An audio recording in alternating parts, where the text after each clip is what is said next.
Soy Bravo y esto es Franco y Bravo.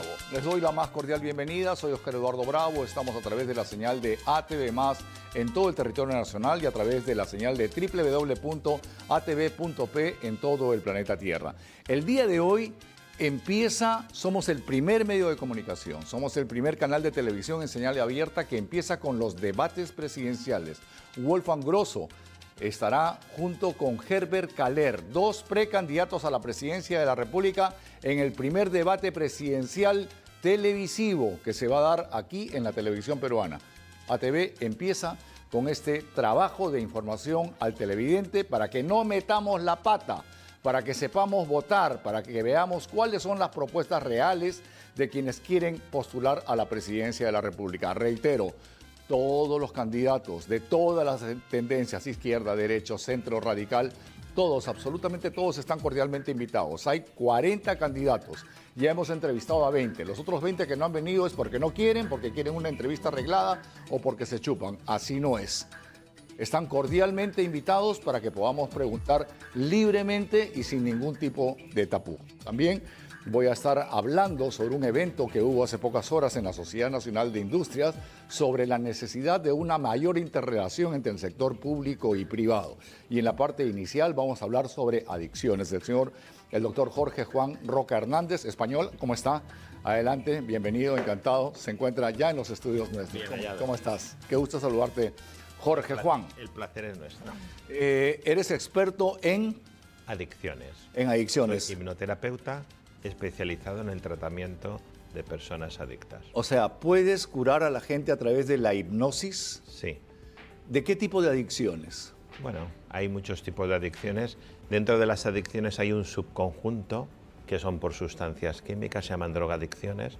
La palabra adicción es no dicho y puede ser una adicción como la ludopatía o puede ser una sustancia como el alcohol.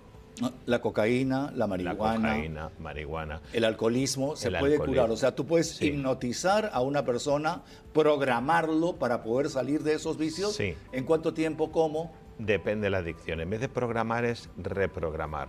Entonces, ¿qué es reprogramar? Reprogramar es algo que cogemos como correcto, un hábito perjudicial en estos casos, vamos a hacer que sea y deshacerlo.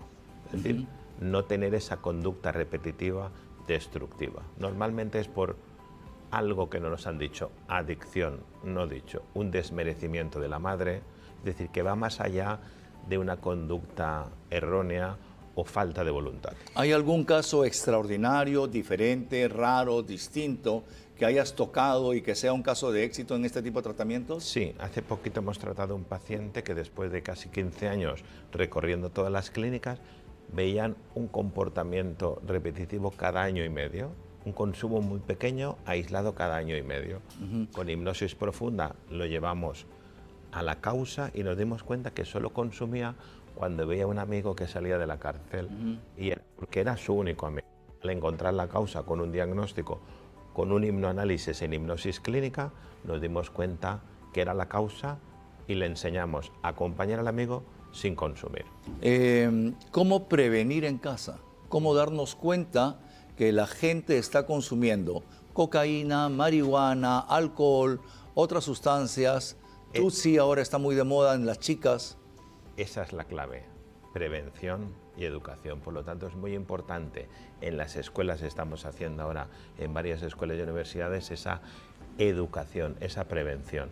Los padres lo que tienen que hacer es comprender, educar y acompañar, pero sobre todo valorar este problema como no pequeño. No es simplemente una falta de voluntad.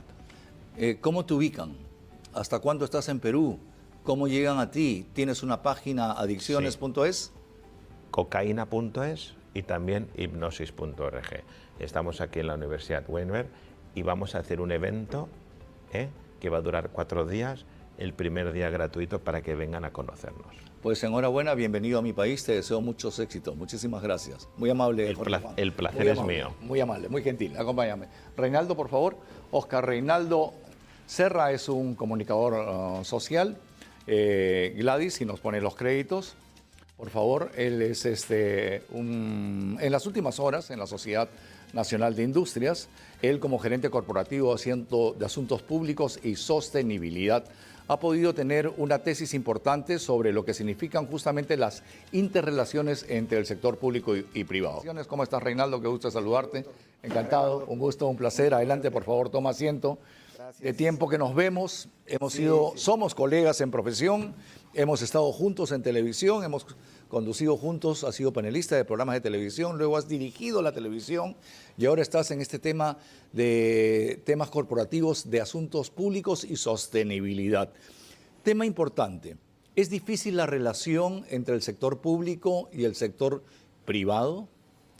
Bueno, precisamente creo que mi experiencia y este paso tanto por un sector como por el otro, ahora mismo ya en el sector corporativo, es que me permite ver la complejidad de ambos mundos, pero que necesitan aprender precisamente a conversar, a dialogar, a articular en pos de objetivos comunes y de bien común, que creo que es lo central del relacionamiento público-privado.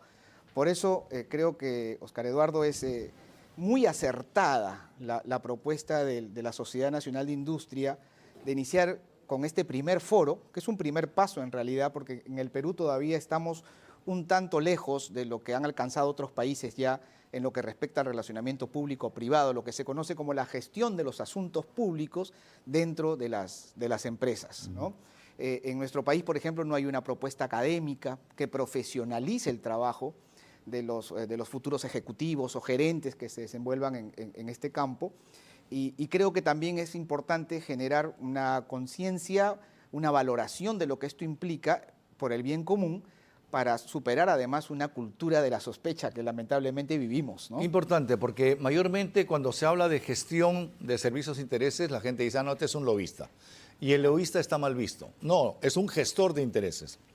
Hay una ley para la gestión de intereses que no ha sido reglamentado. Se habló de un colegio de lobistas, de un colegio de gestor de intereses, pero no existe. Entonces, mayormente se recurren a comunicadores, a periodistas, a relacionistas públicos para tratar de llegar a tener siquiera entrada, porque claro, llegar al Estado es muy difícil.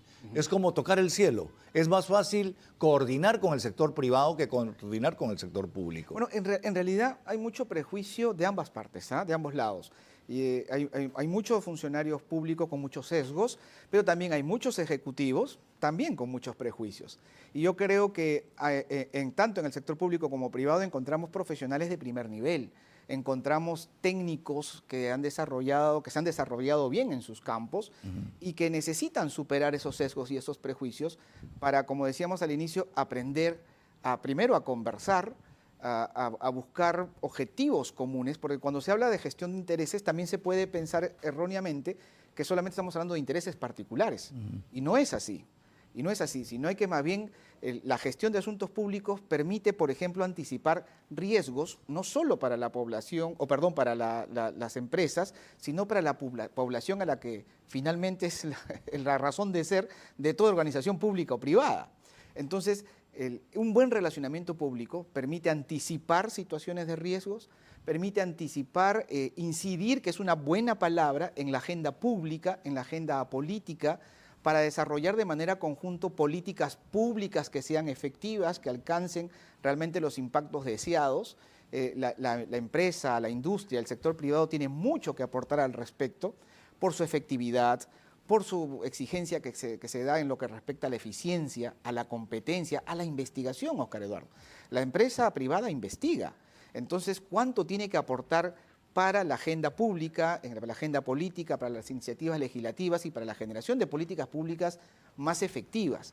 Entonces, yo creo que la gestión de asuntos públicos hoy es una necesidad, es la base de la democracia y esto también es importante, porque la institucionalidad democrática se basa básicamente del relacionamiento público-privado. Si tú y yo tenemos una afectación de uno de nuestros derechos privados, ¿a quién recurrimos? Si no es a lo público. Así es. Entonces es la base de la democracia. Es connatural a la supervivencia del Estado de Derecho, el relacionamiento público-privado, y hay que darle ese nivel. Ahora, el sector privado tiene recursos, tiene dinero y tiene cómo destinar ahora lo que significa la responsabilidad social corporativa, uno, y dos, el hecho de hacer obras por impuestos. Es una forma muy coherente, muy eficiente, que nace acá en Perú y ahora se ha repetido en muchos países, sobre todo en el continente africano, y ha funcionado bastante bien. ¿Se puede dar esa alianza estratégica entre público y privado para lograr objetivos o es muy difícil, muy penoso, muy engorroso? Todavía es engorroso, todavía es difícil porque se necesita que tanto los funcionarios como los ejecutivos comprendan lo que implica el relacionamiento público-privado y la gestión propiamente de los asuntos públicos. Hay una línea que todavía no está definida en qué marco se mueve y se desarrolla este relacionamiento, esta cultura de la sospecha de la que te mencionaba. Por eso ha sido también muy acertado que dentro del programa del foro hayan considerado tratar y reflexionar sobre el rol que tienen los medios de comunicación. Sí. Porque cuando un ejecutivo de una entidad privada conversa con un funcionario de una entidad pública, no tendría por qué ser eso, si está dentro de la transparencia, de la apertura que corresponde, pues un problema ni una sospecha para nadie. Pero lamentablemente, y hay que reconocer también, hemos vivido circunstancias muy duras en el país, casos muy duros, no por nada tenemos a los expresidentes en las situaciones en las que los tenemos, y frente a eso hay que también dar las muestras de transparencia necesaria para mostrar que necesitamos dialogar, que necesitamos trabajar de manera conjunta tras objetivos de bien común. Esa es la clave, Oscar Eduardo, el bien común. O sea, claro. ¿Qué perseguimos finalmente? Porque puede haber, ayer por ejemplo, un caso muy interesante que presentó la directora del Programa Nacional de Becas, ¿no? Del PRONAVEC, ante una iniciativa legislativa que con un sesgo antiprivado consideraba que las becas que se deben otorgar deben ser mayoritariamente a las universidades públicas que a las privadas, para que las privadas no ganen con el dinero público, ¿no? Con el tesoro público. Entonces hay un sesgo ahí claro, ideológico, pero muy inteligentemente, por ejemplo, esta directora comentaba cómo mostró que una iniciativa de ese tipo, que aparentemente está salvaguardando, digamos, la administración del tesoro público, sin embargo, estaba perjudicando al beneficiario final, que es el joven peruano, joven talento que se gana una beca. ¿Por qué? Porque el número de vacantes en universidades nacionales es absolutamente limitado, mientras que el número de vacantes en las universidades particulares es mucho más amplio. Entonces, al tener la posibilidad de becar en una universidad particular, alcanzamos a más jóvenes, jóvenes que probablemente jamás en la vida podrían, mientras tienen la edad que tienen, pagarse o hacer que sus padres paguen los costos de una universidad privada de calidad. Claro. Entonces, claro, y pueden entrar en otros rubros también, porque, por ejemplo, a ver, la zona norte del país se va a ver afectada por el tema de lluvias. Los gobiernos regionales no tienen dinero. El Ministerio de Economía y Finanzas no suelta el dinero, pero va a afectar infraestructura, se van a tumbar puentes, carreteras y todo lo demás. ¿El sector público puede intervenir ahí? En ese tipo privado. El sector privado, claro, perdón. yo creo que es un caso casi de emergencia. De emergencia, nacional, lo ¿no que es cierto? están planteando en el norte que conozco. Y podría hacer obras por impuestas y en forma inmediata con una emergencia. ¿Se ha logrado ya ese tipo de interrelación o todavía es difícil? Claro, todavía es difícil porque se necesita además una autoridad convocante, ¿no? Que presente, que muestre voluntad política, por ejemplo, desde el sector público, que desde el sector privado también identifiquen el riesgo que esto puede significar para sus propias operaciones, para sus propias operaciones comerciales, lo cual es absolutamente legítimo. ¿Cuánto va a afectar esto a la población, que es el beneficiario final? Y desde luego podría haber un acuerdo de esa naturaleza. Yo creo que Obras por Impuestos ha marcado un hito en el continente. Se inicia en Perú y es un claro ejemplo de lo que se puede lograr cuando se trabaja de manera conjunta, ¿no? Pues enhorabuena, interesantísimo el evento en la Sociedad Nacional de Industrias. Felicitar a la Sociedad Nacional de Industrias, tú como gerente corporativo de Asuntos Públicos y Sostenibilidad estás en el tema.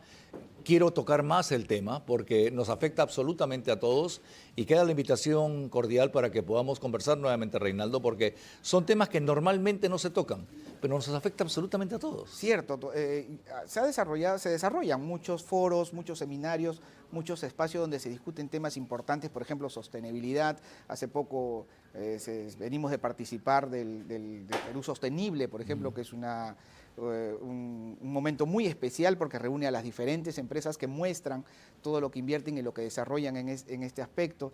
Venimos de un CADE, Claro. que anualmente marca de buena manera la pauta de lo que Marca la agenda política nacional, ¿no? Definitivamente, y creo que ha sido muy oportuno este primer foro de asuntos públicos porque no hay un espacio donde se discuta, se exponga de manera clara lo que implica la gestión de los asuntos públicos y sin embargo cada vez es de mayor necesidad. Claro. Entonces yo creo que eso le hace muy bien tanto a las empresas para esclarecer, para superar los temores de lo que implica relacionarse y articular con el sector público. Creo que esclarece también a los funcionarios y a las autoridades públicas de que es la manera muchas veces de conseguir y tener resultados positivos y favorables, siempre pensando en el bien común y siempre pensando en el beneficiario final, que es la gente, la población. Que es un tema que no solamente tiene que estar en el Ejecutivo, sino también se puede descentralizar a través de los gobiernos regionales y de las alcaldías, tanto provinciales como distritales. ¿Sí? Que fortalecería mucho la institucionalidad en el país. Supuesto, Yo creo que tenemos mucho por trabajar. Oscar Eduardo, para mí es un gusto enorme. Para mí. Nos vemos con cierta regularidad, Así es. pero no compartíamos un set después de muchos años. Y me Feliz. alegra mucho haberlo Es más, deberías de volver a televisión, hermano. Se Gracias. necesita talento, gente gracias. tan preparada y tan estudiosa como tú, que conoce de los temas de comunicaciones, porque en realidad hay que enseñar, hay que dictar cátedra. No solamente hay que hacer docencia, sino también decencia, que es lo que lamentablemente falta mucho en los medios de comunicación. Gracias, mi querido Reinaldo. Gracias muy también, gentil. Eduardo. Siempre bienvenido a tu casa. Y vamos a seguir tocando el tema, porque el tema está buenísimo. La alianza entre el sector público y privado. Cuando regresemos, y no cambie de canal, empieza el primer debate presidencial aquí en la televisión peruana. Esto es Franco y Bravo, ATV+. Soy Oscar Eduardo Bravo. Ya volvemos. Soy Oscar Eduardo Bravo, está usted en Franco y Bravo. Este es el primer debate presidencial que se hace en la televisión privada. ¿Cómo estás, Wolfgang? Qué gusto saludarte, un gusto. ¿Cómo estás, Herbert? ¿Qué tal? Herbert Caler, del Partido Patriótico del Perú. Y Wolfgang Grosso, del Partido Integridad Democrática. Integridad Democrática. Vamos a hacer el debate de la siguiente manera. Yo conduzco este diálogo entre ambos, este debate, esta polémica. Vamos a tener 5 puntos principales. El primero, seguridad. El segundo, corrupción. El tercero, salud. El cuarto, educación. Y el quinto, economía. Cada uno de ellos tendrá 1 minuto para poder explayarse frente a este tema e inmediatamente entra la otra persona y después de estos 5 minutos iniciales de uno, 5 minutos iniciales del otro, de estos 10 minutos vamos a ir a temas precisos en el debate. Empezamos con el tema, dijimos el primero. Seguridad. Seguridad. Ok, ¿quién va primero? ¿Derecha, izquierda? Como quieras. Derecha, dice. Está bien. Bueno, a mi la derecha. derecha tiene que ganar. ¿No sé? A mi derecha, pues. Ok, Wolfgang, cuéntanos de ti. Hombre de la Fuerza Aérea, general, del Servicio de Inteligencia. De la especialidad de inteligencia. De la especialidad de inteligencia, sí. Ok, y Herbert Caler es abogado, ingeniero, ha sido espada de honor, primer alumno de la Escuela Naval del Perú. Y quiero decir también algo muy puntual. Para este debate hemos invitado a otros candidatos a la presidencia y no han aceptado. Los únicos 2 caballeros que sí han aceptado son 2 exmiembros de las Fuerzas Armadas. Y eso hay que tenerlo muy puntual, porque justamente un tema de seguridad es lo que ahora nos incumbe. Tenemos 1 minuto exacto, empezamos con seguridad y vamos a ver cómo funciona esto. A ver. 1 minuto, va. Cronómetro. Adelante. Muy bien. La seguridad es uno de los problemas que está afligiendo a la población en este momento. Hay otros que son más importantes de repente para una solución al problema del país, pero en el entendido que la seguridad es lo que en este momento la población anhela y clama, Integridad Democrática plantea que se tiene que trabajar con mucha inteligencia estratégica. Eso es lo fundamental. No bastan esas medidas de sacar a los militares a las calles, de declarar estados de emergencia o por construir penales fuera de parámetro como el penal del Frontón, sino lo que se necesita en este momento fundamentalmente es aglutinar todo el sistema de inteligencia nacional con las plataformas, los sistemas, para poder ir a las cabezas de estas organizaciones criminales, los centros vitales, ahogarlos en sus abastecimientos logístico financiero. 10 segundos. Y con eso estamos plenamente convencidos que la población va a comenzar a sentir inmediatamente la seguridad en el país. Muchas gracias. Es el turno de Herbert Caler. Adelante. Seguridad. Casi el 70% de la población clama y demuestra que su principal preocupación es el tema de seguridad. Lo primero, inmediatamente con el Partido Patriótico del Perú vamos a bloquear las cuentas del sistema bancario de donde se transmite o se transfiere el dinero de las extorsiones. Segundo, vamos a bloquear los teléfonos de donde nacen esas comunicaciones para las extorsiones. Tercero, aplicando el artículo 137 de la Constitución Política del Perú, vamos a declarar los estados de emergencia, pero la gran diferencia va a estar las Fuerzas Armadas al mando de la Policía Nacional del Perú. Son 15.000 millones de soles de presupuesto de la República que se van para seguridad y no sirve para nada. Los licenciados de las Fuerzas Armadas se harán cargo de los penales, no los miembros del INPE. Los licenciados de las Fuerzas Armadas en una preparación adicional de 6 meses van a ser los futuros suboficiales de la Policía Nacional. Y las cárceles se van a transformar en centros altamente productivos. No tenemos por qué pagar 1.000 soles por cada reo en la cárcel. Presupuesto del Estado generado por cada uno de ustedes. Gracias, muy amable. Ahora vamos a ir hacia el siguiente tema, que es corrupción. Wolfgang Grosso. ¿Empieza por izquierda ahora? Ahora, bueno, arranquemos por la izquierda. Adelante. Los principales actos de corrupción se da porque el propio Estado le da el dinero, por ejemplo, en los procesos de contratación. Y esto, gracias a, así como hay la extorsión en el mundo privado, se da la concusión en el mundo público. O sea, la extorsión dentro de la administración pública por los jefes que presionan a los subordinados para que hagan algo indebido. Con el Partido Patriótico del Perú, no vamos a pagar y no vamos a adelantar nada por ninguna obra pública. Una obra pública ya terminada como un colegio o un hospital recién es pagado por el Estado. Segundo, vamos a tener un régimen totalmente estricto y una política en la que se premia al funcionario público que denuncie un acto de corrupción, que se le protege en el sistema, se le ascienda y se le pague por eso. Así vamos a tener los tucuiricui, como existían en el incanato, los observadores naturales que luchen contra la corrupción en el propio Estado, que mueve 250.000 millones de soles, de los cuales 25.000 millones se van a actos de corrupción, delinquiendo. Gracias, muy amable. El siguiente tema, que es corrupción. Seguimos, adelante. Muy bien, efectivamente, como acaba de decir Herbert, 25.000 millones de soles se van a la corrupción y es inaceptable, y 40.000 millones de soles se dejan de invertir por el problema de inseguridad. Lo que necesita el país es que las leyes que están dadas, que están ya establecidas, se cumplan. Si hay corrupción es porque hay impunidad. Entonces nosotros desde Integridad Democrática vamos a promover que las leyes se den ese cumplimiento, que se fortalezcan, que se dé justamente un control, un monitoreo a través de un fortalecimiento del sistema de Contraloría. El Estado también está prácticamente sobredimensionado. Tenemos un Estado elefanciático donde existen demasiados ministerios. Tiene que haber un recorte definitivamente para que esa burocracia donde mucho está ese aparato, ese andamiaje que está prácticamente ha infestado todo el aparato estatal, sea más efectivo y más eficiente. Muchas gracias. Ahora vamos a hablar del tema de salud. Adelante contigo. Muy bien. Si existe un sistema de salud caótico es porque los operadores de salud están prácticamente orientando para que esto suceda. De Integridad Democrática nosotros estamos plenamente convencidos de que debe haber una salud preventiva y una salud curativa. Le conviene a este sistema corrupto que la población esté enferma. Y eso se puede prevenir con una política y programas de prevención para que todos los ciudadanos tengan un acceso a un sistema de salud que sea eficiente, que no vayamos a una posta, a un hospital público y estando enfermos nos den una cita para 4 meses después. Eso es inaceptable. Se tiene que invertir en una reforma de infraestructura. Vamos a implementar las postas médicas con médicos a lo largo y ancho de todo el territorio nacional. Herbert Caler, el tema de salud.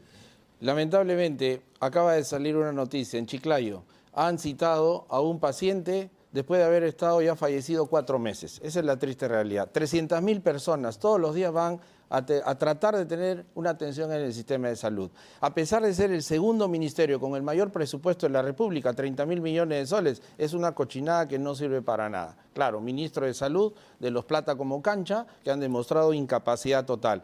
El problema de salud no solamente tiene que ver con el problema físico, el cuerpo físico. Ni siquiera la Organización Mundial de la Salud abarca holísticamente esto. Debemos considerar que la salud engloba nuestros 5 cuerpos: el cuerpo físico, el cuerpo mental, el cuerpo emocional, el cuerpo energético y el cuerpo espiritual. Ni siquiera se da cumplimiento a que haya un psicólogo en cada uno de los colegios públicos a nivel nacional. Es una desgracia que va a variar con la presencia del Partido Patriótico del Perú. Vamos a hablar ahora del tema educación. Adelante, contigo, vamos. Allá, muy bien. El sistema de educación en este momento se encuentra en una situación también caótica, siendo el eje fundamental. La génesis de los problemas del Perú es un sistema educativo que no está acorde a las necesidades de lo que requiere la población. Se necesita cambiar la currícula. Es una currícula donde se enfaticen los valores, se le enseñe desde chicos a los estudiantes, a los escolares, que tengan una capacitación, por ejemplo, en finanzas, que es lo que motiva el 80% del emprendimiento del Perú. El 80% de la economía del país se mueve precisamente por los emprendedores. Deben tener entonces los muchachos desde sus inicios una capacitación, una formación en este sentido, sobre todo, y como digo, enfatizando en los valores. Los maestros deben ser los mejores pagados. Ellos son los responsables justamente de formarnos a todos nosotros y obviamente mejorar la infraestructura educativa en los colegios y a lo largo y ancho del territorio. Wolfgang Grosso con su presentación, ahora Herbert Calera. Educación. Ayer hemos estado presentes en un evento muy importante de UNICEF, que es una de las 22 agencias de la ONU. La educación en el Perú es el ministerio que se lleva el 20% del presupuesto de la República, 50.000 millones de soles. Hemos multiplicado por 5, de 10.000 millones a 50.000 millones, del 2001 al 2025. ¿De qué sirvió? De nada. Solo 1.8 alumnos entienden lo que leen de cada, ojo, 1.8 de cada 100 y 1.5 pueden realizar operaciones matemáticas básicas. Y en Loreto, solo 1 puede entender lo que lee, la región Loreto, una región tan potente productivamente hablando. Hablamos mucho de descentralización, pero en el papelito aguanta todo. La descentralización tiene que ser real, ejecutiva, funcional. Por eso el Partido Patriótico del Perú va a descentralizar las mejores universidades e institutos tecnológicos del Perú. San Marcos, Agraria y la UNI, en cada región del Perú el primer año de gobierno. Bien, entonces ahora nos toca el tema de economía. ¿Cómo va a ser la economía? Me toca el ping-pong. Aguanta. La regla la pongo yo, no el invitado. Bueno. Te toca, adelante. Muy bien, bueno, ya que las reglas son así, vamos a cumplirlas. La economía del Perú, si bien es cierto, está fortalecida porque somos un país que tenemos somos el país que en la moneda, el sol peruano está considerado el dólar sudamericano, las reservas internacionales netas están aumentando considerablemente. Somos el país con menos inflación en América Latina, pero sin embargo eso no se está viendo. Existe un crecimiento económico, sí, pero a la vez también una desaceleración económica. Vamos a mantener con la política fiscal del Banco Central de Reserva, que es lo que ha mantenido precisamente que nuestra economía se mantenga fuerte. Vamos a crear las zonas exclusivas de zonas francas a lo largo de la costa y de la zona de frontera. 10 segundos. Vamos a también, en lo que se refiere a la economía, tenemos que seguir con esa política que había manifestado del BCR. Tiempo concluido, economía. En economía, hacia afuera, primero vamos a hacerlos trabajar como debe ser a todos los funcionarios, que son miles, representantes del Perú, de la Cancillería, así como los agregados militares. He tenido la oportunidad de estar 9 veces en el extranjero por la gloriosa Marina de Guerra del Perú y en muchos casos he visto el té de tía de los embajadores y de los cónsules. Basta ya. Con eso el Partido Patriótico del Perú va a traer 10 millones de turistas al año en un gobierno. Eso es hacia afuera. Hacia adentro, la economía para las personas. Para crear un puesto de trabajo se debe inyectar 80.000 soles al año, evidentemente capital privado. Las personas necesitan tener economía, debemos pensar en la economía de ellos y para eso vamos a traer a bancos del mundo, por ejemplo de Alemania, de Francia, de Corea del Sur, para que presten capitales de trabajo y de producción a máximo 5% de intereses.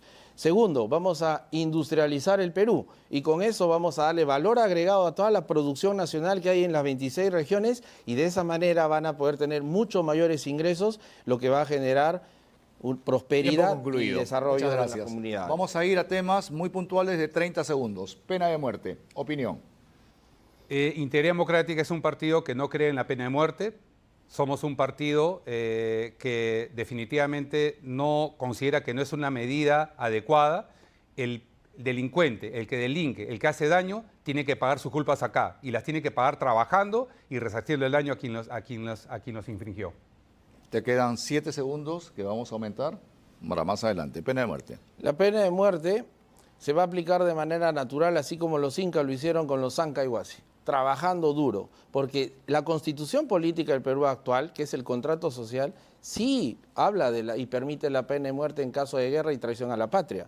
Para nosotros, un funcionario corrupto es un traidor a la patria porque va en contra de los intereses del desarrollo de las familias. Porque nosotros tenemos que respetar derechos que ellos no han respetado, los derechos humanos para los humanos. Muchas gracias. Sueldo mínimo. El sueldo mínimo es 1.130 soles, es decir, definitivamente es insuficiente. No es posible que un peruano, ¿no?, tenga que subsistir con una cantidad tan irrisoria como esa.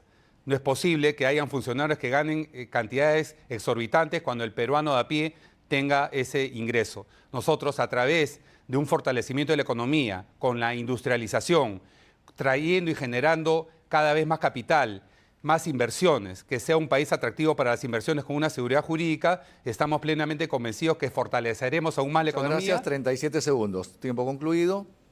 Sueldo mínimo, evidentemente. La canasta mínima familiar es de 1.700 soles en promedio. 1.6 millones de ciudadanos en Lima no llega ni siquiera a cubrir la mitad de la canasta básica familiar. Preguntemos a los políticos, ¿cómo se mide la pobreza en el Perú? Van a hablar que hay 10 millones de pobres y 2 millones de extremos pobres, pero ellos creen que un pobre es aquel que no llega al sueldo mínimo. No, señores, un pobre es aquel que no tiene capacidad de gasto de 430 soles al mes. O sea, si usted ya recibe 500 soles, ya no es un pobre en el Perú, es un bendecido. Esa triste realidad va a cambiar con el Partido Patriótico. ¿Qué hacemos con las Fuerzas Armadas? ¿Deben de salir el Ejército, la Marina y la Aviación a proteger a la ciudadanía en estos momentos de inseguridad ciudadana? Sí, no, ¿por qué? No. Pensamos nosotros, Integridad Democrática, que las Fuerzas Armadas no deben salir a las calles porque no están preparadas para eso. Las Fuerzas Armadas tienen otro rol constitucional que es la defensa nacional.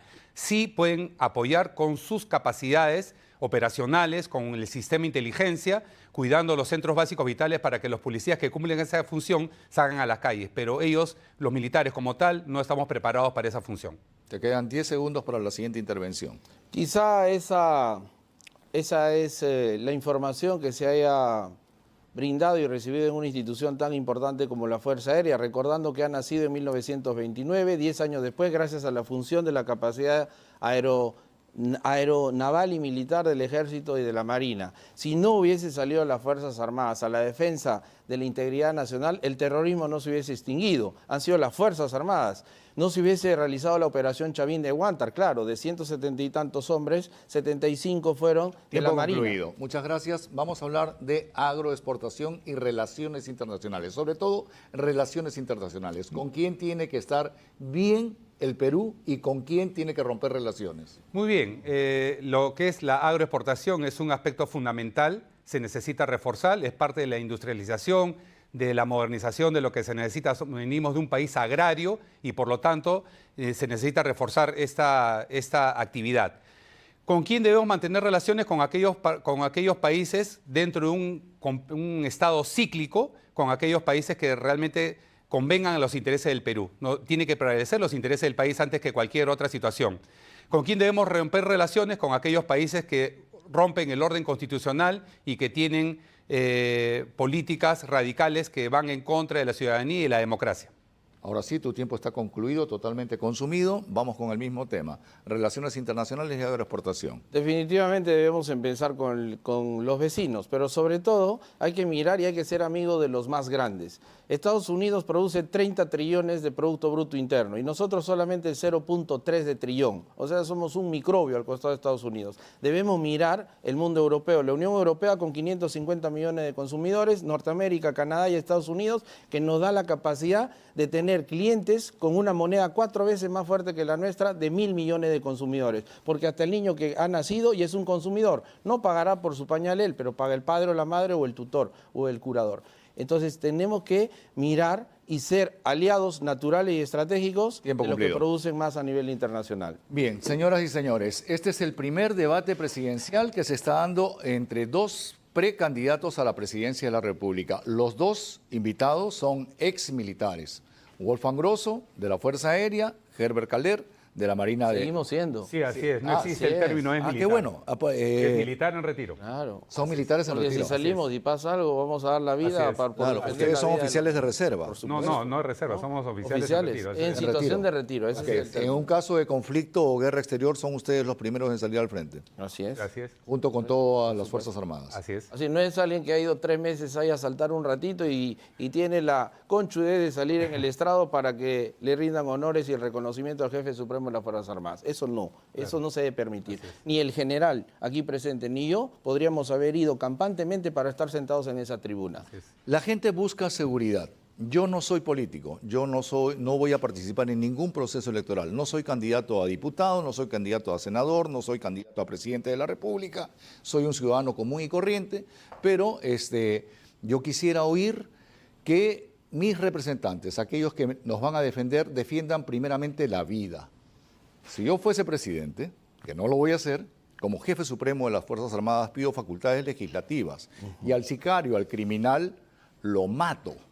Porque si va a matar a mis hijos o a mis nietos, defiendo a mi familia. Como jefe supremo de las Fuerzas Armadas voy adelante del Ejército, de la Marina, de la Aviación y de la Policía. Y defiendo a mi familia y defiendo al país. ¿Por qué no hay ese tipo de actitudes en quienes están postulando a la primera magistratura, Wolfgang? A ver, yo soy defensor calificado de la patria, estoy en operaciones especiales de inteligencia infiltrado en territorio hostil, soy defensor de la democracia en la lucha contra el terrorismo, en una acción de contacto que tuve contra 130 terroristas, yo estaba al mando de una patrulla de 20 hombres. Entonces, cuando se declaró el estado de emergencia, fui el general que me designaron que salga a las calles todos los días. Entonces, eso no se puede poner, hablo a título personal, no se puede poner en tela de juicio mi valentía, mi honorabilidad y hombre de armas.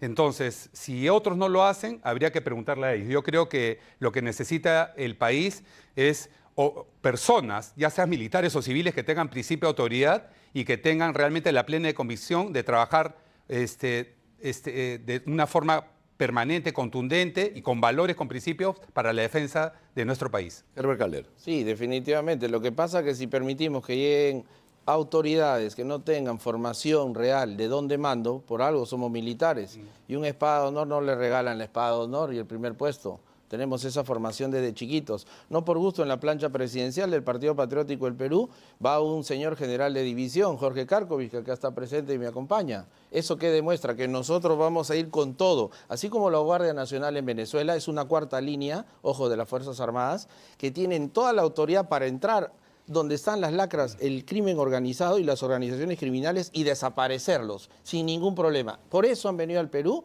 y al darse cuenta que acá no pasa nada, eso es lo que estamos viviendo. Esa es la gran diferencia. Pero cuando vivan una respuesta de las Fuerzas Armadas que estén absolutamente protegidas en el marco constitucional y legal del sistema de justicia, vamos a desaparecer. Lo hemos hecho contra el terrorismo, ¿cómo no lo vamos a hacer con esos delincuentes de esquina?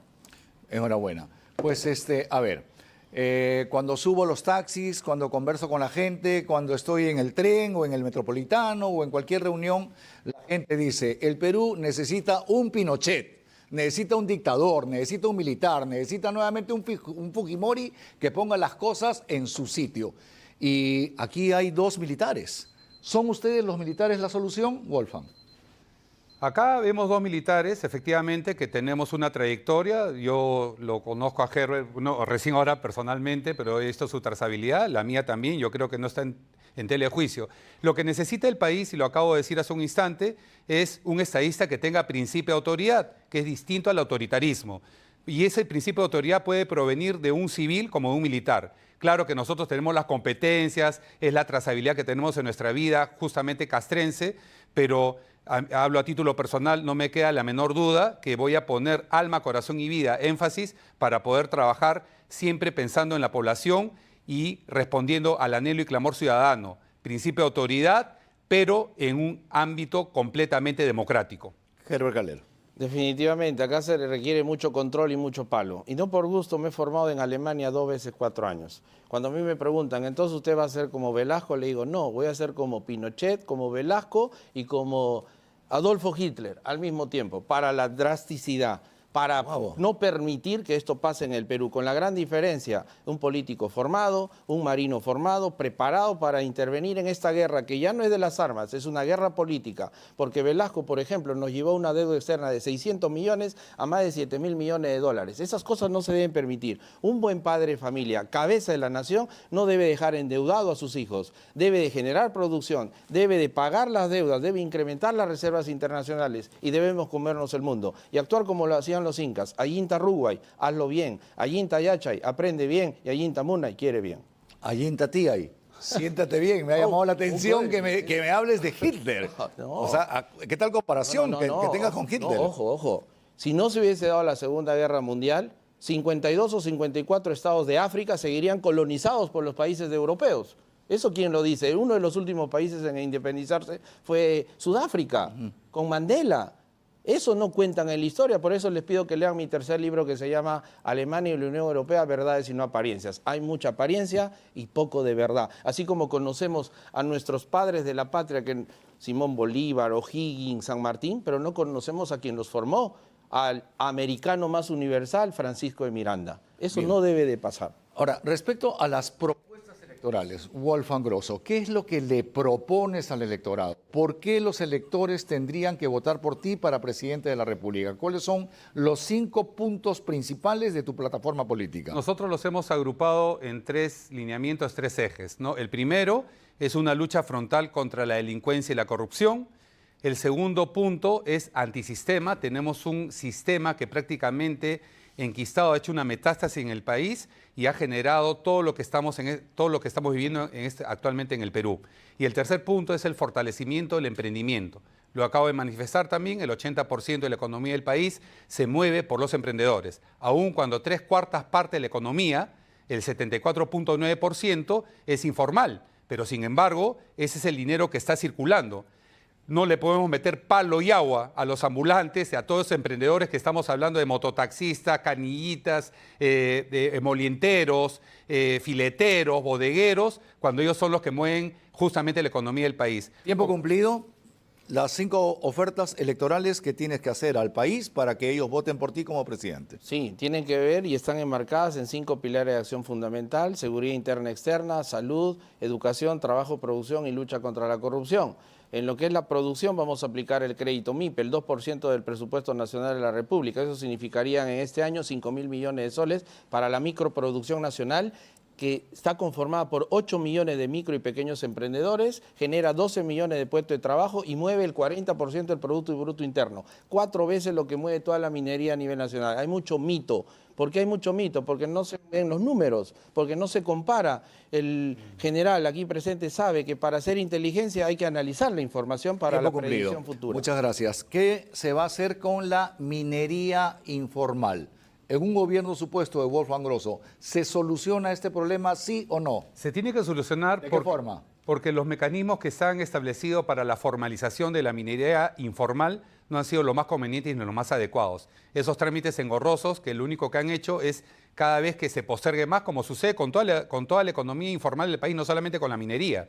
Entonces, lo que nosotros vamos a hacer, ya mirando hacia el futuro, es que esos trámites sean accesibles, sean amigables, sean atractivos para que una economía que es tan importante en el Perú pueda viabilizarse.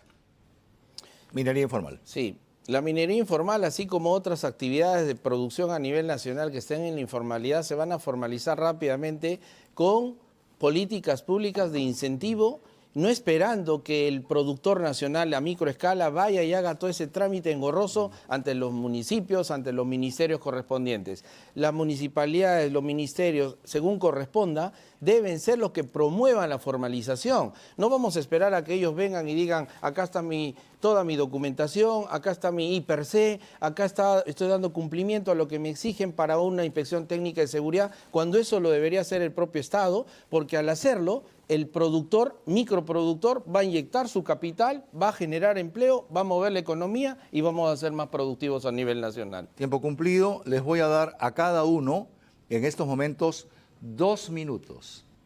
2 minutos para que se dirijan a las cámaras y puedan ustedes dar su propuesta electoral tal cual y puedan convencer al electorado que son ustedes las personas idóneas para que conduzcan el país. Tienes 2 minutos. Arranca. Muy bien, sabiendo que la educación, y lo acabo de manifestar, es el principal problema del país, pero en este momento nuestra población está afligida, aterrorizada por una criminalidad desbordada. Lo primero que vamos a hacer nosotros en Integridad Democrática es acabar con este flagelo y esta amenaza. En un tiempo perentorio, en menos de 6 meses, la población va a comenzar a sentir la seguridad en el país, aplicando justamente una inteligencia estratégica, como lo había manifestado, que golpee a estas organizaciones criminales. Eso es lo que nosotros vamos a recuperar, en principio, la seguridad integral jurídica para que no solamente el poblador pueda caminar por las calles tranquilamente, sino también darle la seguridad a aquellos inversores y no dejen de salirse los 40.000 millones de soles que al año se dejan de invertir producto de una inseguridad. Quedan 40 segundos. Vamos a mejorar el sistema de salud, lo acabo de manifestar, una reorganización del sistema de salud, un potenciamiento, potenciar, mejor dicho, la industrialización del país, y vamos a generar y vamos a fortalecer el turismo para que en vez de que hayan 2,5 millones de turistas, lleguen a 30 millones y la economía se vea fortalecida. Bien, te quedan 30 segundos más para la siguiente rueda. ¿Qué ofreces al país? ¿Por qué tienes que ser presidente? Adelante. Nosotros 2 minutos. y ustedes claramente saben la diversidad de problemas que hay en distintos sectores. Nos estamos enfocando principalmente en lo que es seguridad, educación y trabajo de producción. En seguridad, en adición a lo que he mencionado, vamos a nosotros impedir que postulen a las escuelas de la Policía Nacional de oficiales y de suboficiales ciudadanos que tengan familiares con antecedentes delictivos. Segundo, dando cumplimiento a lo que dispone el artículo 139 de la Constitución Política del Perú, sí se va a dar un proceso de resocialización de los reos en las cárceles, 69 cárceles con más de 105.000 presos. ¿Por qué nosotros tenemos que permitir que el Estado reviente más de 1.000 soles por cada reo en las cárceles? Ellos van a trabajar, se van a levantar a las 5 de la mañana como corresponde, van a hacer deporte, van a bañarse con agua helada, van a pasar rancho y trabajar de lunes a sábado mínimo 8 horas como lo hace cualquier persona. Después vamos a dar de baja inmediatamente a todos los generales de alta graduación buenos para nada que no han logrado lo que deben de lograr. Y vamos a hacer que las Fuerzas Armadas asuman el control por un tiempo determinado, vamos a hacerles la tarea, después de haber limpiado la casa, van a entrar y continuarán con ese legado que siempre les ha demostrado las Fuerzas Armadas, la Fuerza Aérea del Perú, el Ejército del Perú y la gloriosa Marina de Guerra del Perú. Vamos a impulsar la producción nacional haciéndolos trabajar como corresponde a todos los funcionarios públicos, 1,5 millones de trabajadores que mueven y están a cargo de 250.000 millones de soles de presupuesto. Tiempo concluido. Bien, ¿qué se va a hacer con el Poder Judicial y la Fiscalía de la Nación? Tienes 1 minuto. Wolfgang. Bueno, el Poder Judicial y la Fiscalía de la Nación son poderes, es un poder independiente, el Poder Judicial. Entonces, lo que se tiene que hacer es tender los puentes, negociar, mejor dicho, en el mejor sentido de la palabra, para que este importante estamento del Estado tenga una reorganización. Se necesita reorganizar, pero en el entendido que viviendo en una democracia no se puede imponer. Para eso se tiene que buscar y tender los puentes necesarios, no como lo que ha ocurrido con el gobierno anterior, que estaba peleada la presidenta con el fiscal de la Nación, con el presidente del Poder Judicial, y no había ningún entendimiento. Entonces, cuando hay poderes independientes, como están establecidos en la Constitución, se tiene que respetar. Pero para eso para eso se tiene que dialogar, hablar, en el entendido que lo que busca un estadista, lo que busca un presidente del país, es justamente ese bien común en beneficio de todos los peruanos y no en el beneficio personal de algunos o de algunas organizaciones. Ahora sí, tu tiempo está ok, los dos están empatados. Ya hemos hablado del Poder Judicial. No. Te toca a ti. Poder Judicial y Fiscalía de la Nación. Reforma, autorreforma, ¿qué hacer? ¿Cómo evitar la politización de la justicia? Si me dan la oportunidad de ser el primer mandatario de la República, que significa el primer empleado y trabajador subordinado al mandante, que es el pueblo, que son ustedes, voy a disponer, trabajando en equipo y siendo convocante con los también políticos y quienes hayan competido en esta contienda electoral sanamente y patrióticamente, lo siguiente. Primero, debemos fortalecer las instituciones públicas como uno de los 9 principios rectores del Partido Patriótico del Perú. ¿Eso qué significa? Mayor presupuesto para el Poder Judicial, mayor presupuesto para el Ministerio Público.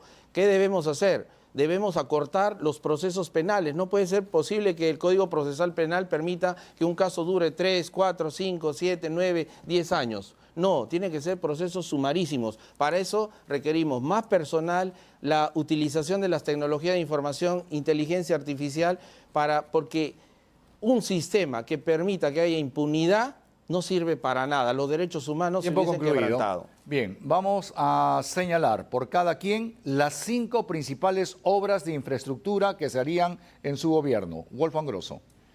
La principal, bueno, construir el puerto de Corio, que está al sur del país, mejorar la infraestructura aeroportuaria, ¿no? Más aeropuertos a lo largo y ancho del territorio nacional, el ferrocarril que una todo el litoral desde Tacna a Tumbes, también toda la infraestructura vial, que todo el país esté interconectado, y también mejorar la infraestructura educativa, colegios y centros de salud.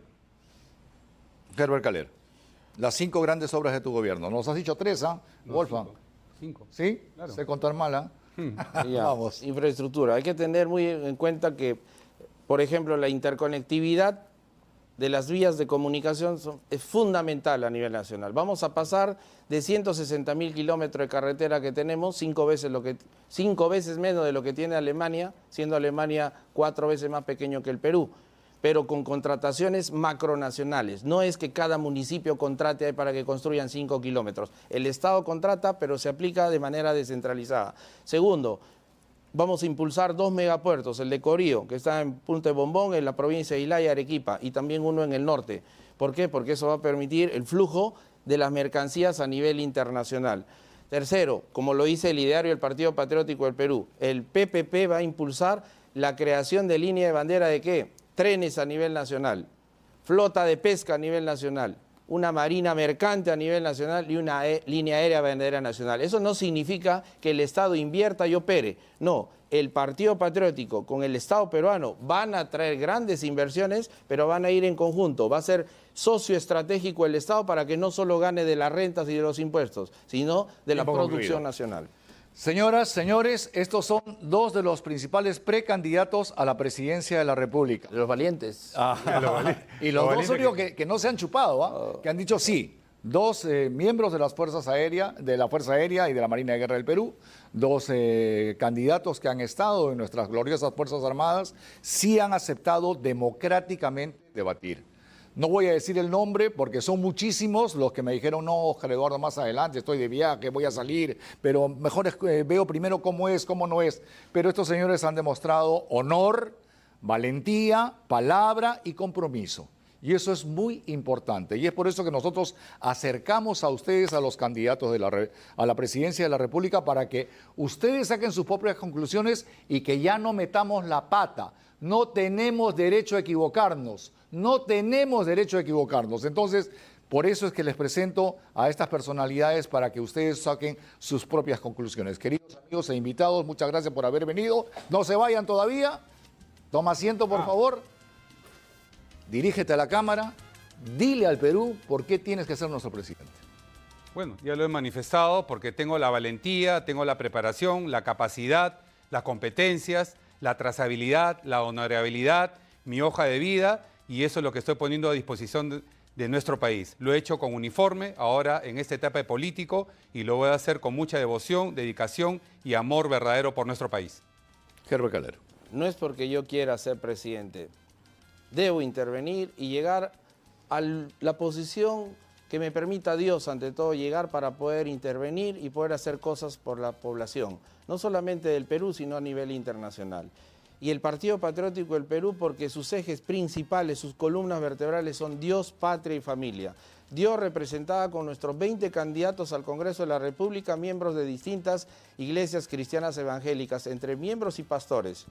Patria a través de los 20 candidatos militares, entre oficiales, generales, almirantes, suboficiales y licenciados de las Fuerzas Armadas, así como la ASONADE, la Asociación Nacional de Defensores de la Democracia, la organización de licenciados más grande del Perú.